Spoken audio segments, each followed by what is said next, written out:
Un saludo muy cordial, mis hermanos y hermanas. ¿Cómo están hoy? Bien. Muy bien, ¿verdad que sí? Bienvenidos y bienvenidas. Estamos contentos de que estén aquí con nosotros. Estamos ya en la recta final. Hoy vamos a estudiar Apocalipsis 17, que es una síntesis en realidad de todo lo que hemos estudiado hasta ahora. Ahora sí estamos preparados para entender Apocalipsis 17. Antes de comenzar, queremos tener una palabra de oración, como siempre tenemos, así que les invito a inclinar sus rostros conmigo con reverencia y vamos a pedir la bendición del Señor. Padre Celestial, vamos a estudiar una profecía compleja, pero una profecía magnífica. Y es una profecía que necesitamos especialmente tu ayuda para comprenderla. Por eso venimos a ti pidiendo sabiduría, porque tú has dicho que si nos falta podemos pedirla.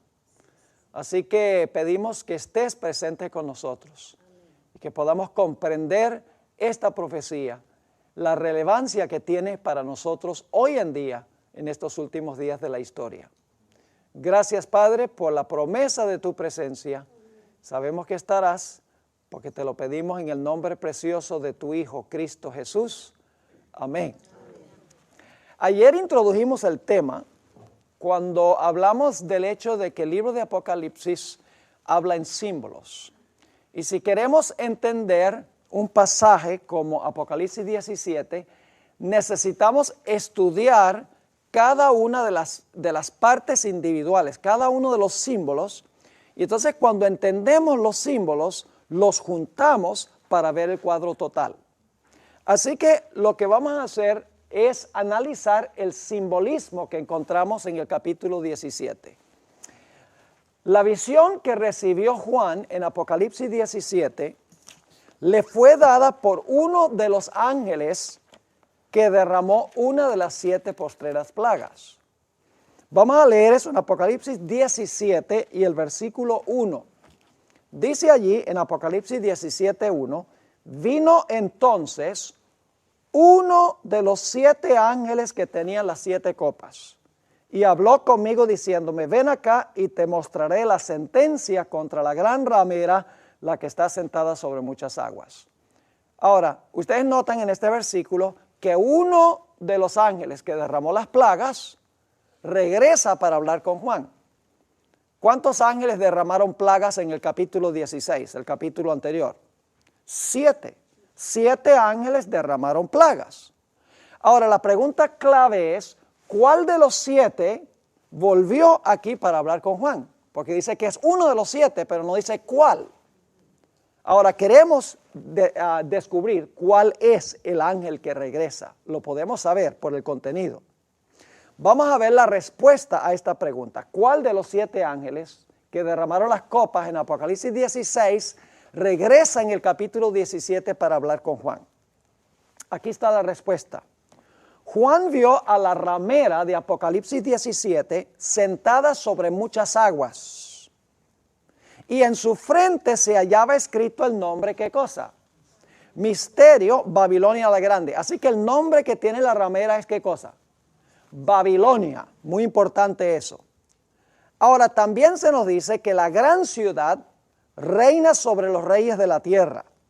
Es decir, la ramera y la ciudad son expresiones intercambiables. La ramera es una ciudad, en otras palabras, es un poder político. Ramera enfatiza su aspecto religioso, la ciudad es una entidad política. Es más, en el griego la palabra ciudad es polis, que es muy interesante, de ahí viene nuestra palabra política. Así que Apocalipsis 18 presenta a Babilonia desde una perspectiva política, mientras que Apocalipsis 17 la presenta desde una perspectiva religiosa. Ahora, nos dimos cuenta que la ramera se llama Babilonia y está sentada ¿sobre qué? Sobre muchas aguas. Ahora, yo pregunto, ¿sobre cuáles aguas estaba sentada la Babilonia antigua? Estaba sentada sobre el río Éufrates, ¿correcto? Así que tenemos a la ramera sentada sobre muchas aguas, su nombre es Babilonia, y necesitamos saber cuál de los 7 ángeles viene a hablar con Juan. No es difícil saber cuál es. lo que tenemos que hacer es ir a descubrir cuál ángel habla del Éufrates. ¿Cuál de los ángeles habla del Éufrates? Porque la ramera está sentada sobre muchas aguas, se le llama Babilonia y Babilonia estaba sentada sobre el Éufrates. Y si volvemos al capítulo 16, vamos a descubrir que la plaga que habla del Éufrates es la plaga número 6, donde dice que el Éufrates se seca. Así que el ángel de Apocalipsis 17 está regresando para explicar especialmente la sexta plaga de Apocalipsis, el capítulo 16. ¿Está claro ese punto? Muy importante ese punto. El ángel que regresa es el sexto ángel que derramó la sexta copa sobre el río Éufrates, porque en el capítulo 17 está la ramera, se llama Babilonia, está sobre muchas aguas, y las muchas aguas de Babilonia eran el río Éufrates. Ahora vamos a hablar un poco de la ramera. La ramera es la protagonista o la actora principal de Apocalipsis, el capítulo 17. Ella se sienta sobre las aguas, se sienta sobre el dragón y se sienta sobre los montes o las cabezas. Y ustedes, ¿cómo puede estar sentada en las tres cosas? Ya vamos a ver, hay una explicación para eso. Ella le da su vino fermentado a las naciones. Ella derrama la sangre de los santos. Ella ejerce dominio sobre las naciones. Y eventualmente los reyes de la tierra la aborrecen a ella. Es decir, la actora principal en Apocalipsis 17, la estrella, podríamos decir, de Apocalipsis 17, de este drama, es la ramera. Así que necesitamos entender qué representa la ramera, la actora principal de esta profecía. En Ezequiel 16, 15 y 16, se nos explica que cuando el pueblo de Israel fornicó con las naciones, se convirtió en ramera. Noten lo que dice Ezequiel 16 y los versículos 15 y 16. Dice Dios en cuanto a Israel: pero confiaste en tu hermosura y te ¿qué? Prostituiste a causa de tu renombre y derramaste tus, esa palabra está en Apocalipsis, ¿verdad? Derramaste tus fornicaciones a cuantos pasaron, suya eras. Y tomaste de tus vestidos y te hiciste diversos lugares altos y fornicaste sobre ellos. Cosa semejante nunca había sucedido ni sucederá jamás. Así que cuando el pueblo de Israel se relacionó con otras naciones y adoptó sus prácticas paganas, se dice que fornicó o adulteró, porque abandonó a su único esposo, que era Dios. Ahora, la hermana White confirma esto. En el Conflicto de los Siglos, página 431, en nuestro material está esta cita. Dice, en el capítulo 17 del Apocalipsis, Babilonia está simbolizada por una mujer, figura que se emplea en la Biblia para representar una iglesia, siendo una mujer virtuosa, símbolo de una iglesia pura, y una mujer vil de una iglesia ¿qué? De una iglesia apóstata. Así que en Apocalipsis 17 la ramera representa una iglesia ¿qué? Apóstata. Ahora quiero hacer una aclaración. La ramera de Apocalipsis 17 en Apocalipsis 17 se aplica primordialmente a Roma papal. Pero hubo reinos anteriores a donde la religión también controló esas naciones. Así que la ramera en Apocalipsis 17 está hablando de la última etapa de la ramera, que representa Roma papal. Pero antes de eso, la falsa religión dominó a otros poderes civiles antes de que lo hiciera el papado al final de la historia. Ahora hablemos de su fornicación, de la fornicación de la ramera. Dice en Apocalipsis 17 y el versículo 2, con la cual han fornicado los reyes de la tierra y los moradores de la tierra se han embriagado con el vino de su fornicación. Ese pensamiento se repite en Apocalipsis 18:3, a donde dice, porque todas las naciones han bebido del vino del furor de su fornicación. Y los reyes de la tierra, fíjense, los reyes de la tierra han fornicado con ella, y los mercaderes de la tierra se han enriquecido de la potencia de sus deleites. ¿Qué significa el hecho de que la ramera fornica con los reyes de la tierra? Significa sencillamente que es una iglesia que se vincula con los poderes civiles de la tierra. No permanece solo como iglesia, sino que la iglesia se vincula con el poder civil. Ese ha sido el tema central que hemos trazado en todas nuestras clases. Y es que la iglesia se vuelve apóstata cuando apela al poder civil para cumplir su misión y para castigar a los que no están de acuerdo con la iglesia. Y aquí la fornicación de la ramera significa que ella tiene relaciones ilícitas con los reyes de la tierra, con los poderes civiles de la tierra. Así lo explica también Elena White en El conflicto de los siglos, página 433. Dice, por su alejamiento del Señor y su alianza con los paganos, la iglesia judía se transformó ¿en qué? En ramera. Roma, ahora hablando del papado, haciendo la comparación, Roma se corrompió de igual manera al buscar el apoyo de los poderes del mundo y por consiguiente recibe la misma condenación. ¿Está claro? ¿Cómo se tornó la iglesia ramera? Dice ella que fue porque buscó el apoyo de los poderes del mundo para cumplir su misión. Ahora vamos a hablar del acto de sentarse. Dice que la ramera es una ramera que fornica con los reyes de la tierra, está metida en la política, en otras palabras, y dice que está sentada, no solamente está sentada sobre las aguas, sino que está sentada también sobre los montes. Y vamos a explicar eso dentro de unos momentos. Ahora, ¿qué significa el acto de sentarse? Vamos a leer el versículo, Apocalipsis 17:1, y entonces vamos a explicar qué significa el acto de sentarse.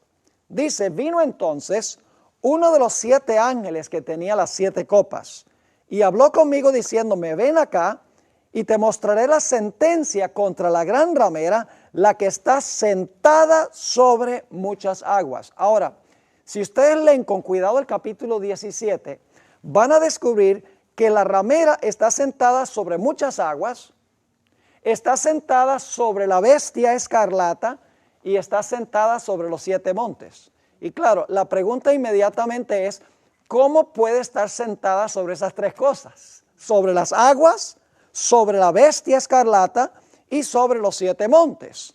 En realidad no hay ninguna contradicción. Eso lo vamos a estudiar. ¿Cómo es posible que ella se sienta sobre estas 3 entidades? Ahora, el acto de sentarse significa que ella ¿qué? Significa que ella domina o ella gobierna sobre estas entidades. Es decir, ella es la reina. Como dice en Isaías 47, yo estoy sentada reina, dice Babilonia, y no veré viudez. Eso es lo que dice Babilonia en Isaías el capítulo 47. Es decir, quiero que recuerden que se sienta sobre las aguas, se sienta sobre la bestia escarlata y se sienta sobre los 7 montes. Domina esas entidades y reina sobre ellas. Ahora vamos a interpretar lo que significan las aguas. Apocalipsis 17:1, no vamos a leer el versículo de nuevo, pero dice que la ramera está sentada sobre muchas aguas.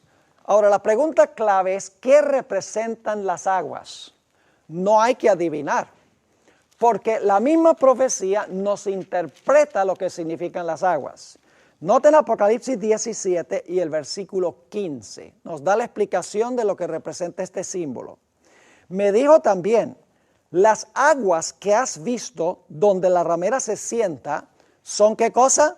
Son pueblos, muchedumbres, naciones y ¿qué? Naciones y lenguas.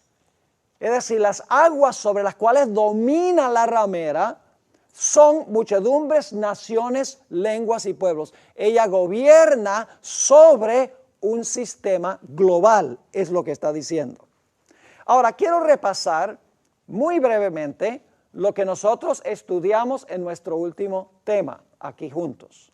Y lo voy a hacer rápidamente porque ya lo estudiamos, pero es vital para entender lo que vamos a estudiar a continuación.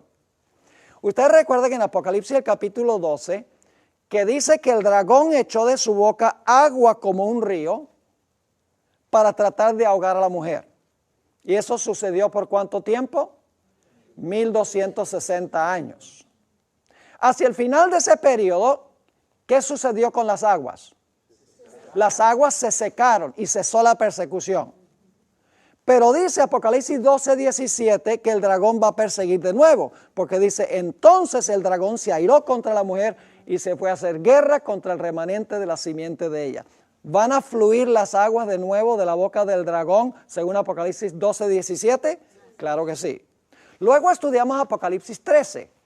En Apocalipsis 13 tenemos una bestia. ¿Cuánto tiempo gobernó la bestia? 42 meses. ¿Es el mismo periodo? Persiguió a los santos por 42 meses. Pero ¿qué sucedió al final de ese periodo? Al final de ese periodo recibió una herida mortal y cesó la persecución, como cuando la tierra ayudó a la mujer. ¿Es ese el final de la bestia? No, porque dice que su herida de muerte será sanada y volverá ¿a qué? Volverá a perseguir. ¿Ven la secuencia? También estudiamos Daniel 11. Recuerdan que por días el rey del norte perseguía al pueblo de Dios, lo castigaba con fuego, con encarcelamiento, con la espada, con despojo de bienes durante días, que entendemos como 1260 días. Pero al final de ese tiempo, en el tiempo del fin, que es 1798, el rey del sur, Francia, se acorneó contra él y lo atacó y le dio la herida mortal. Pero luego dice que a este poder se le sana la herida y dice que sobrepuja e inunda. Es decir, las aguas están nuevamente ¿qué? Las aguas están nuevamente fluyendo. Ahora, Apocalipsis el capítulo 17 está describiendo el momento cuando las aguas van a volver a fluir después de la herida mortal. Es decir, Apocalipsis 17 nos está llevando a nuestra época, al periodo cuando esta bestia tiene una herida mortal y está a punto de comenzar a fluir el agua, otra vez el agua de persecución. Porque las aguas están fluyendo, según Apocalipsis 17, porque la ramera está sentada sobre muchas aguas. ¿Me están entendiendo el punto? Durante los 1260 años hay un diluvio, ¿sí o no? Las aguas fluyen para perseguir al pueblo de Dios. En 1798, según todas estas profecías, ¿qué sucede? Las aguas de persecución se secan y estamos en ese periodo donde no hay persecución ahora. Pero luego la herida mortal se sana, el dragón se vuelve a airar, el rey del norte sobrepuja e inunda y las aguas vuelven ¿a qué? Las aguas vuelven a fluir. ¿Pero van a fluir para siempre cuando se sane la herida mortal? No. La Biblia dice que las aguas del Éufrates se van a secar. Las aguas de Babilonia se van a secar. Las muchedumbres se le van a volcar en contra. En Apocalipsis 16 dice que las aguas se van a secar, pero en Apocalipsis 17 dice que los reyes con quienes ella fornicaba, sobre los cuales ella gobernaba, se le van a volcar en contra, que tiene que ver con el secamiento de las aguas. Las muchedumbres y los reyes le van a retirar su apoyo, en otras palabras. Es decir, las aguas de persecución van a fluir de nuevo, la herida mortal se va a sanar, el dragón se va a irar contra la mujer, el rey del norte va a inundar y sobrepujar, pero no va a ser para siempre, porque Dios va a secar las aguas. Las muchedumbres le van a retirar su apoyo y los reyes de la tierra también le van a retirar su apoyo y las aguas se secarán de una vez por todas. ¿Les quedó claro ese punto? Es vital para entender esta profecía. Ahora vamos a mirar el nombre de la ramera. Es muy interesante, se le llama en Apocalipsis 17:5, si van conmigo allí, Apocalipsis 17:5, dice, y en su frente un nombre escrito, un misterio, Babilonia la grande. Y ahora fíjense, la madre de las rameras y de las abominaciones de la tierra. ¿Se le llama la qué? La madre de las rameras. Lo cual significa que debe haber tenido, ¿qué? Hijas. Pero la madre existió antes que las hijas. Eso es lógico, ¿verdad que sí? La madre existió primero y luego tiene hijas. Escuchen, las hijas son lo mismo que el falso profeta. Las hijas son lo mismo que la bestia que se levanta de la tierra. Yo pregunto, ¿la bestia que se levanta de la tierra actúa igualito que la madre?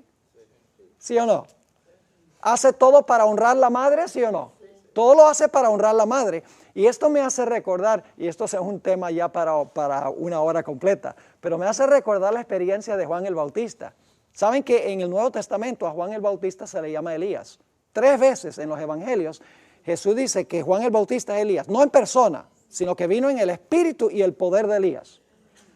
¿Han ustedes estudiado la muerte de Juan el Bautista? En el Antiguo Testamento la historia de Elías tiene 3 protagonistas principales. Está en primer lugar Jezabel, la ramera. Está el rey Acab, que está fornicando con Jezabel. Y están los falsos profetas de Baal que hacen lo que la ramera dice. Ahora, en el Nuevo Testamento, Juan el Bautista tiene también 3 enemigos que sostienen la misma clase de relación con él. ¿Recuerdan cuando Juan el Bautista murió? ¿Quién quería la muerte de Juan el Bautista? Herodías. ¿Estaba fornicando Herodías? Oh, sí, fue reprendida como una fornicaria por Juan el Bautista y no le gustó. Estaba fornicando con el rey. Ella quería matar a Juan, pero no podía. ¿Verdad que no podía? Necesitaba ¿qué? Que la hija le ayudara. Salomé.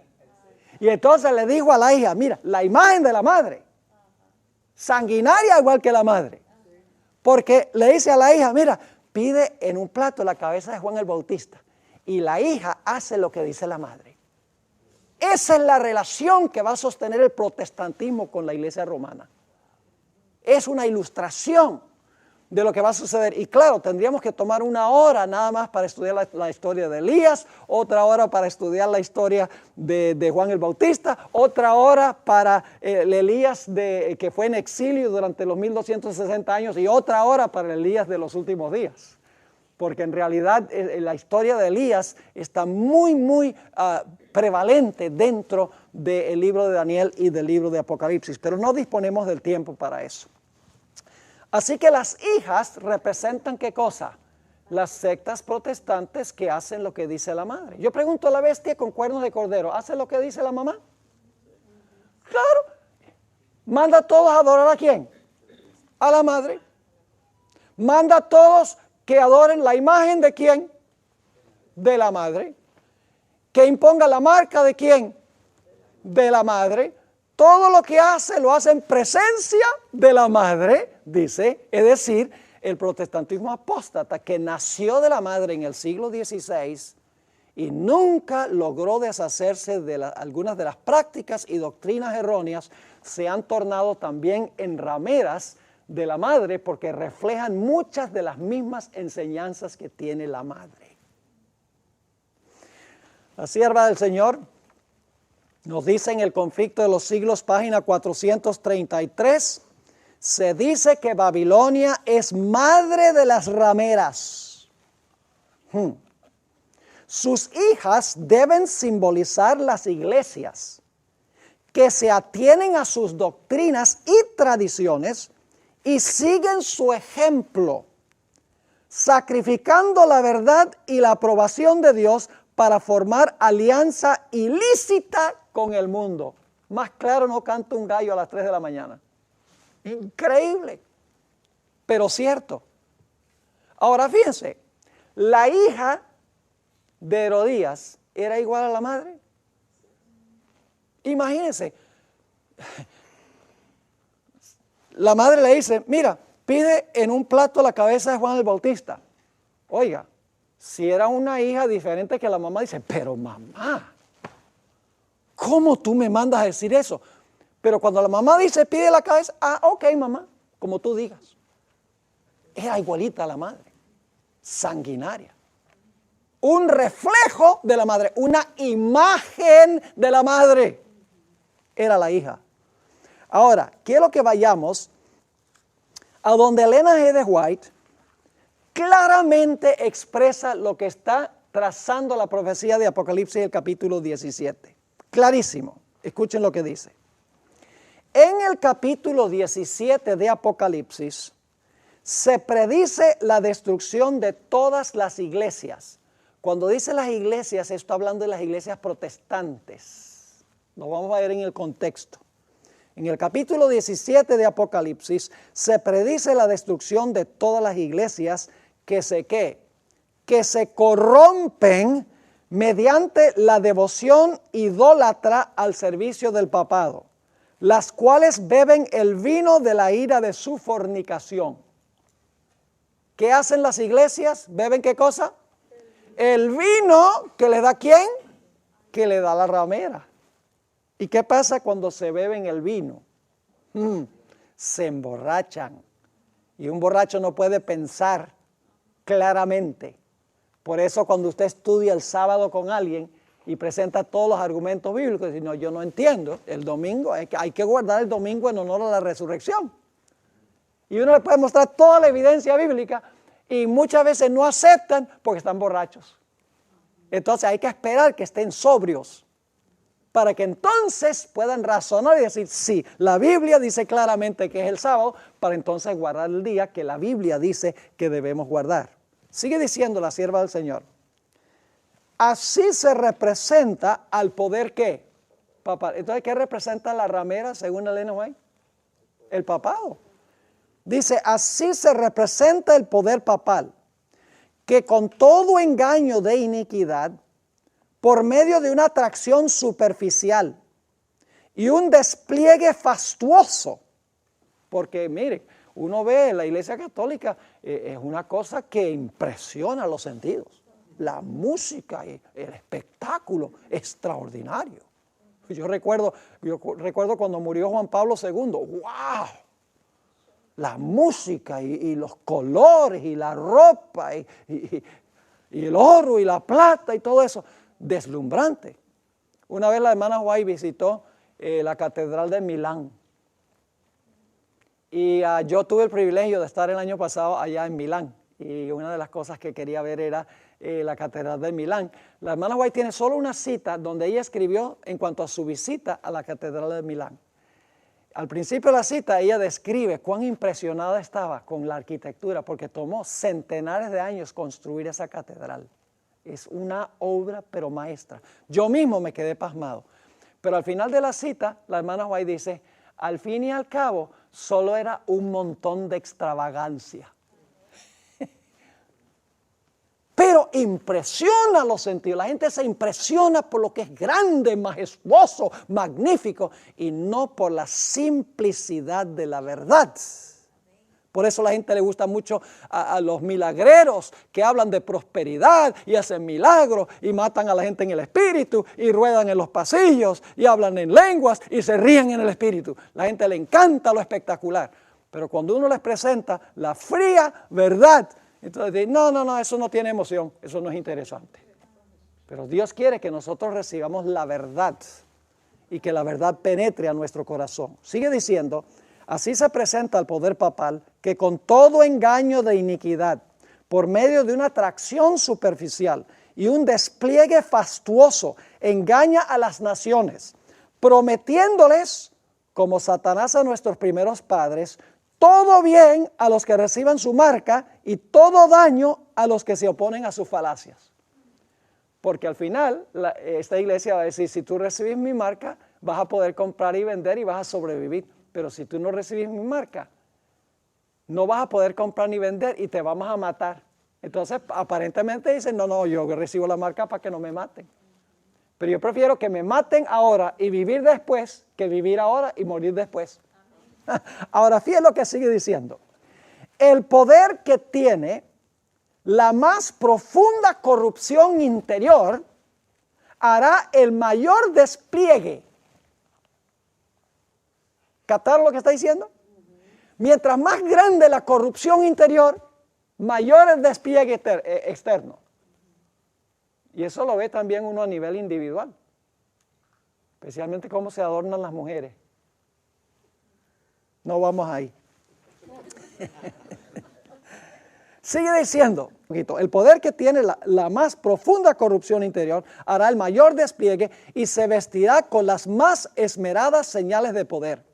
La Biblia dice claramente que esto cubre una maldad corrompida y engañadora. Y en su frente un nombre escrito, un misterio, Babilonia la Grande, la madre de las rameras y de las abominaciones de la tierra. Y ahora quiero que noten la última parte de esta cita que se encuentra en el Comentario Bíblico Adventista, tomo 7, páginas 994 y 995. Fíjense lo que dice. ¿Qué entidad le entrega su reino a este poder? ¿A cuál poder? A la ramera. Es decir, ¿qué entidad le entregará su reino a este poder? Yo pregunto, ¿hay un reino que le va a entregar su poder? Sí, señor. Escuchen lo que dice. El protestantismo. Entonces, ¿el protestantismo en los Estados Unidos es un reino separado de la ramera? Es un reino aparte de la ramera. ¿Cómo no? Eso es importante. ¿Qué entidad le entrega su reino a este poder? El protestantismo. Cuando dice el protestantismo, está hablando del protestantismo en los Estados Unidos. Un poder que mientras afirma que tiene el carácter y el espíritu de un cordero y está aliado con el cielo, habla con voz de dragón. Está movido por un poder que procede de abajo. ¿Cómo entendió Elena G. de White a la ramera? ¿Cómo entendió ella esta profecía? Entendió que se aplica al poder papal, que da un gran despliegue de poder y de ostentación. Y luego dice ella que la bestia que tiene cuernos como de cordero, pero que habla como un dragón, es el emisario de este poder que le va a dar su reino a este poder. Es decir, le va a sanar la herida mortal.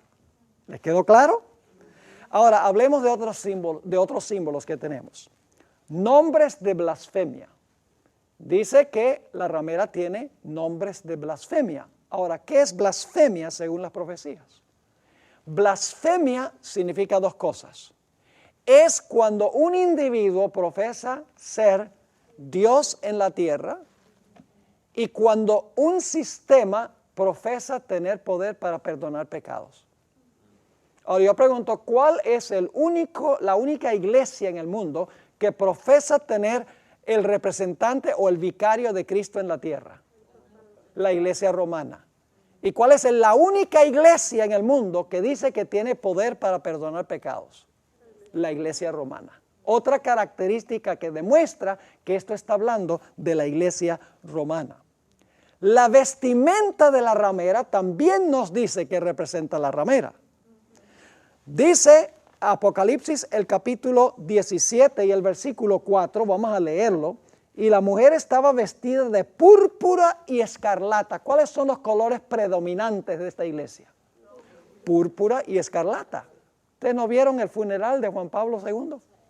Púrpura y escarlata por todas partes. ¿Saben qué color nunca usa la iglesia católica? El azul. ¿Y saben por qué? Porque el azul representa la ley de Dios. En el libro de Números, el capítulo 15, dice que el azul, dice, ponte una orla azul en la parte de abajo de tus mantos que representa la ley para que no olvides la ley de Dios. Púrpura y escarlata, otra característica, pero hay más. Dice, la mujer estaba vestida de púrpura y escarlata y es muy rica, dice, adornada ¿de qué? De oro, de piedras preciosas y de perlas. ¿Caracteriza eso a la iglesia romana? Claro que sí. Y tenía en su mano un cáliz de oro lleno de abominaciones y de la inmundicia de su fornicación. La hermana White, comentando sobre la vestimenta de la ramera, dice lo siguiente en el Conflicto de los Siglos, página 432 y 433. La púrpura y la escarlata, el oro y las piedras preciosas y las perlas pintan un cuadro vívido de la magnificencia y la pompa más que reales de que hacía gala la arrogante sede romana. Todas las características de la ramera apuntan hacia Roma. Ahora, la ramera tiene una copa de vino. Tiene una copa y dentro de la copa tiene ¿qué? Tiene vino. Ahora, ¿qué representa el vino? ¿Saben? Por mucho tiempo yo luché con esto. Porque cuando yo encontré aquí que ella tenía una copa llena de vino, yo dije, bueno, para saber qué representa el vino, voy a buscar en otras partes de la Biblia para ver qué representa el vino. Pero busqué en otras partes de la Biblia y encontré que el vino significa vino, literal. Entonces yo dije, ¿cómo puedo entender qué representa el vino que tiene esta copa? Y un día estaba estudiando esta profecía y de repente se prendió una luz y dije, ya tengo la respuesta. Vamos a anotar dónde está la respuesta de este asunto. Apocalipsis 17 y vamos a anotar el versículo 4. Dice, y la mujer estaba vestida de púrpura y escarlata y adornada de oro, de piedras preciosas y de perlas, y tenía en su mano un cáliz de oro lleno. Ahora, ¿qué tenía el cáliz? Vino, ¿verdad que sí? Tiene el vino, pero noten qué es el vino. Dice, un cáliz de oro lleno de abominaciones y la inmundicia de su fornicación. ¿Qué es el vino? Sus abominaciones. Entonces yo dije, lo que tengo que buscar es la palabra abominación para saber qué es lo que tiene la copa. Ahora, noten, la Biblia dice, ¿qué es abominación? La Biblia dice que abominación es hacer ídolos e inclinarse a ellos. Deuteronomio 7, 25 y 26. ¿La iglesia romana hace eso? Deuteronomio 18, 9 al 13 dice que abominación es tratar de comunicarse con los muertos. ¿La iglesia romana le ora a los muertos? ¿Le ora a la Virgen María? ¿Ora por los muertos y a los muertos? Claro que sí. ¿Cree que el alma del hombre es inmortal, la iglesia romana? La Biblia lo llama abominación. Proverbios 28, 9 dice que el que quita su oído para no oír la ley, eso es abominación. La iglesia romana jugó un jueguito con la ley de Dios, procuró cambiar la ley de Dios. Claro que sí. La Biblia dice en Ezequiel 23, 35 al 45 que adulterio espiritual es abominación. La iglesia romana fornica y comete adulterio espiritual con los reyes de la tierra. Claro que sí. Deuteronomio 14, 3 nos dice que comer carnes inmundas es una abominación. ¿Qué dicen inclusive los protestantes? Dicen, no, tú te puedes comer tu chuletica de cerdo. No hay problema. La oración lo santifica. Es decir, la oración bendice lo que Dios maldijo. Dice, esas leyes eran para los judíos. Como si el sistema digestivo de los judíos es diferente que el sistema digestivo de la gente hoy. Esas son leyes de salud. Y las leyes de salud son perennes. No cambian, porque la salud del hombre es siempre igual. Más hoy, cuando se ha degenerado la raza humana, más debemos de vivir en armonía con esas leyes de la salud. Derramar sangre inocente es abominación a Jehová. Según Ezequiel 22, 2. ¿La ramera derrama la sangre de los santos de Dios? Claro que sí. Pero ¿saben cuál es la abominación más grande de todas? La adoración al sol.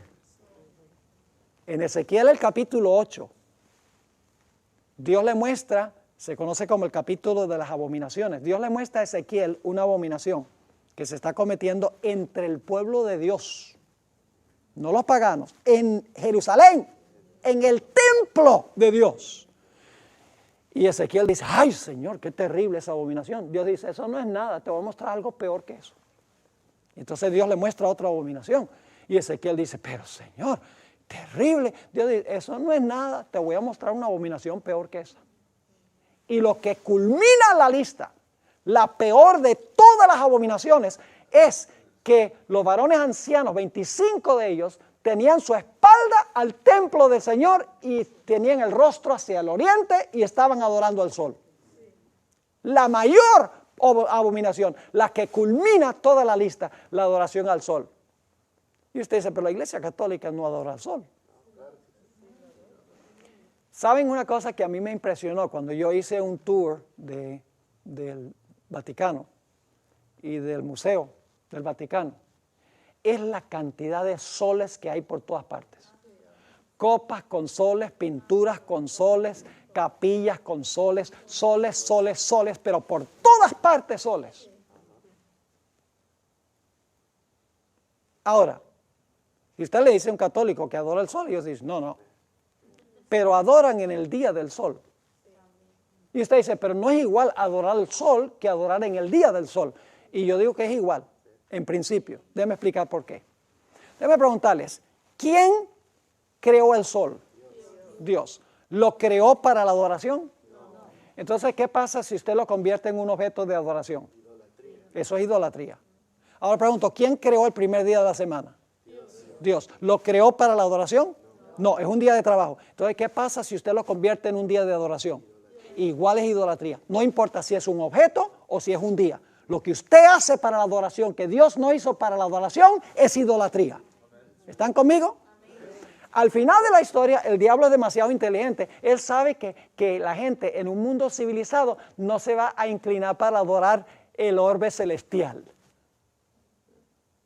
Los paganos sí. Pero Satanás sabe que la gente es demasiado sofisticada para inclinarse a adorar al sol y pensar que el sol es un dios. Pero el diablo se las ha arreglado para que el mundo cristiano adore en el día del sol, Sunday, se llama en inglés, dies solis, como lo denominó Constantino cuando él hizo su ley dominical, y el principio es el mismo, porque se está guardando como santo un día que Dios nunca santificó.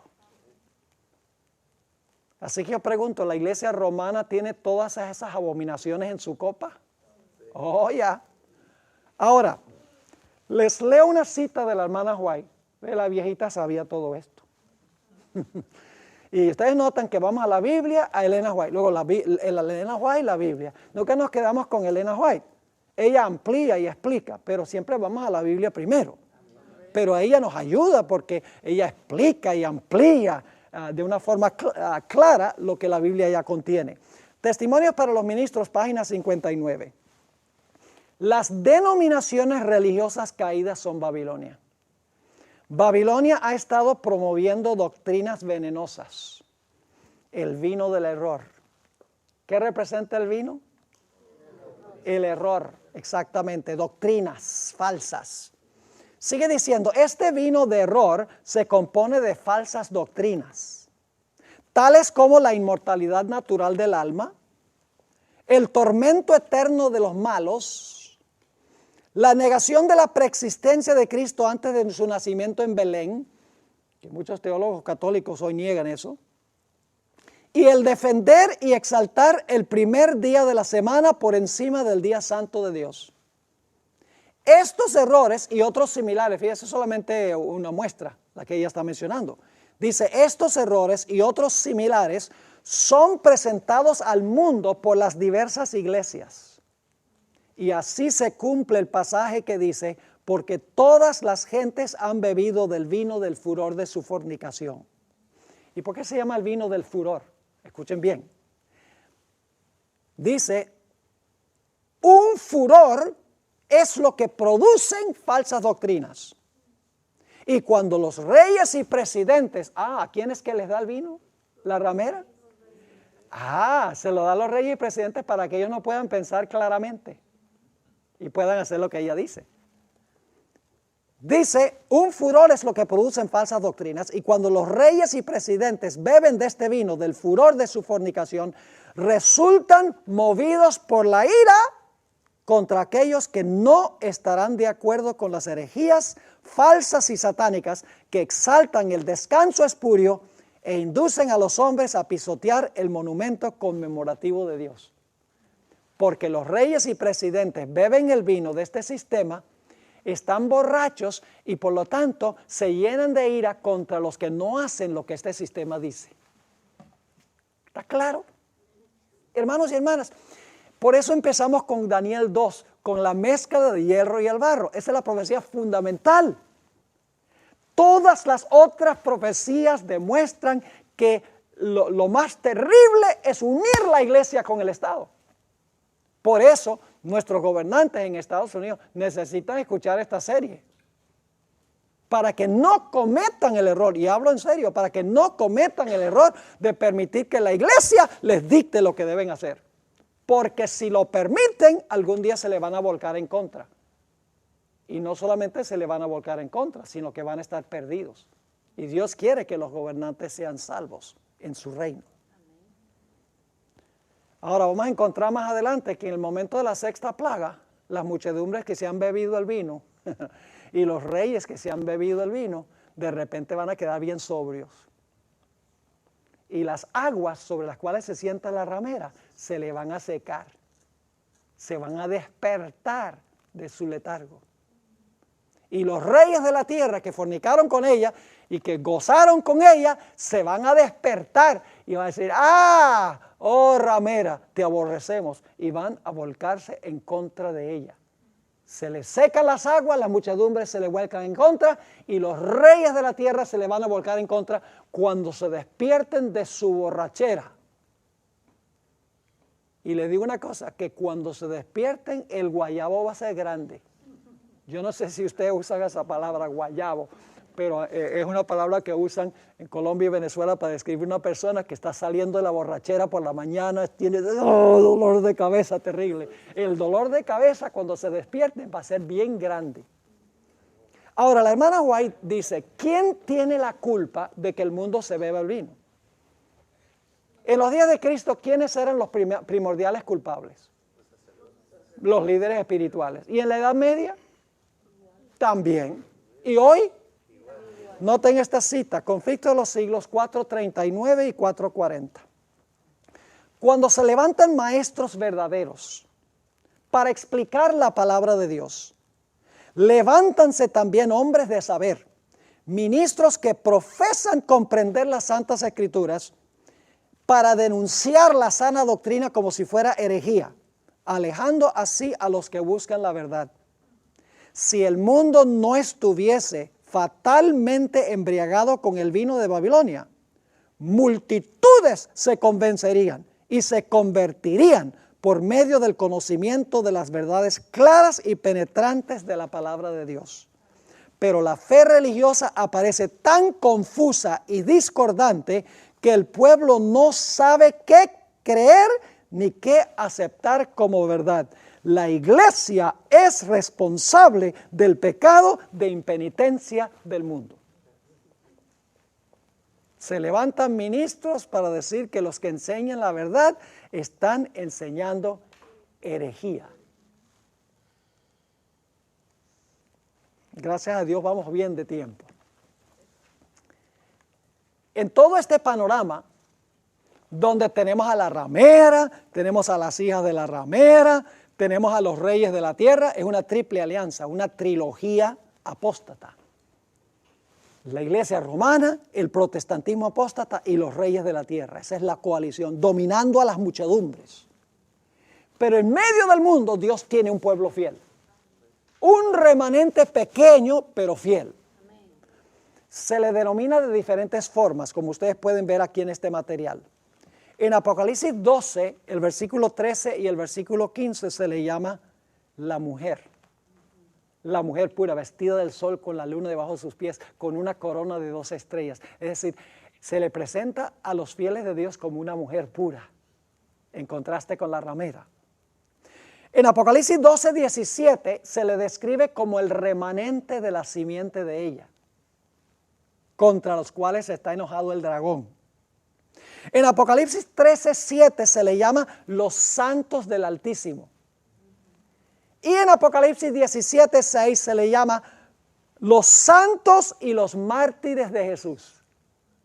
¿Va a tener Dios un remanente fiel, mis hermanos y hermanas, en medio de la apostasía global? Sí, Señor. Y no va a ser la mayoría, sino la minoría.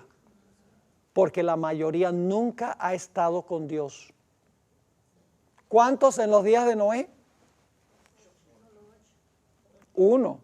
Y la familia se le juntó. Dice, he hallado a Noé fiel. Dice ahí en Génesis capítulo 7, dice, Noé el fiel, y la familia se le arrimó. Pero la familia, claro, lógico, también eran fieles y aceptaron el mensaje. A través de toda la historia es un grupito pequeño, un remanente pequeño el que es fiel.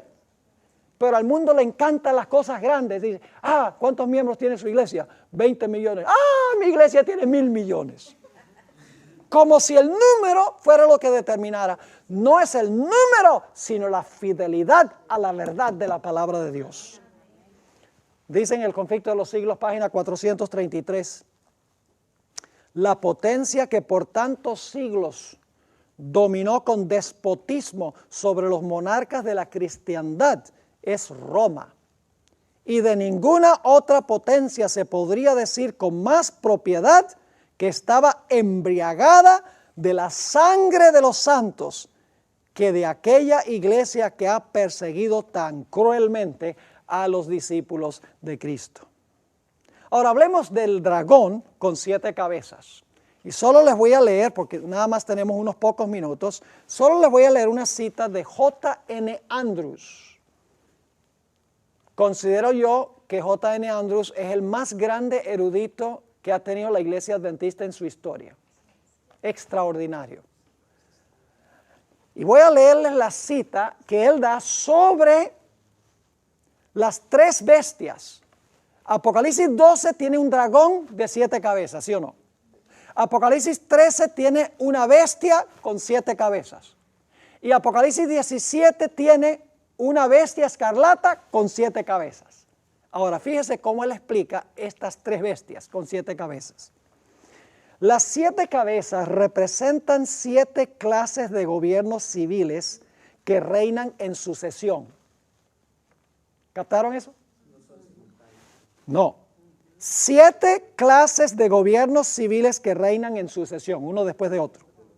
Estas 7 cabezas le pertenecen igualmente al dragón de Apocalipsis 12, a la bestia de Apocalipsis 13 y a la bestia de Apocalipsis 17.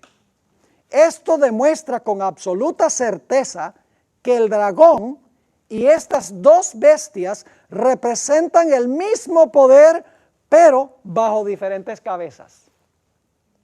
Pues no hay 3 grupos de 7 cabezas, sino más bien es evidente que las cabezas son formas sucesivas de su poder, cada una gobernando a su vez para luego darle cabida a la otra.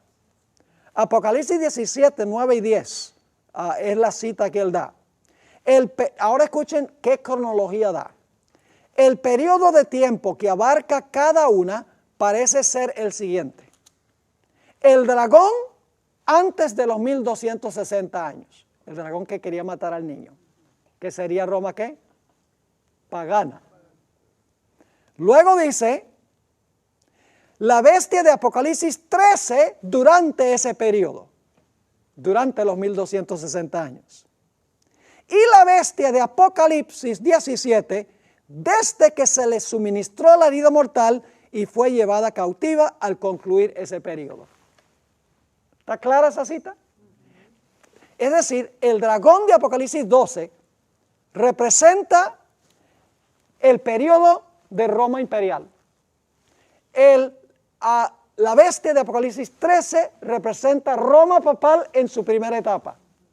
Y la bestia de Apocalipsis 17 representa a Roma papal en el tiempo del fin, cuando sea sanada su herida. Según J.N. Andrews, esa es la interpretación correcta, y yo creo que al estudiar esto vamos a darnos cuenta que en efecto su interpretación es correcta. Es decir, que cada una de las bestias, la bestia de Apocalipsis 12, 13 y 17, representa el mismo poder, pero en diferentes periodos históricos.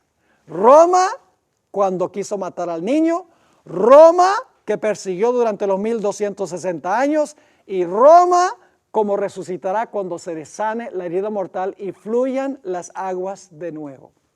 Por eso vamos a encontrar que en Apocalipsis 17 dice que la bestia era y no es y será.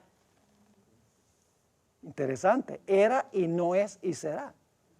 Es decir, tiene esas tres etapas. Fue y no es y será. Y dice, no es aunque es. Ahora, eso lo vamos a estudiar en nuestro próximo segmento, en la última clase que vamos a tener en esta serie. Vamos a analizar ya estas tres bestias, cómo se relacionan estas bestias, y vamos a interpretar lo que significa el dragón o esta bestia escarlata en el marco cultural de aquella época, que es muy importante que comprendamos cómo ellos entenderían a este dragón.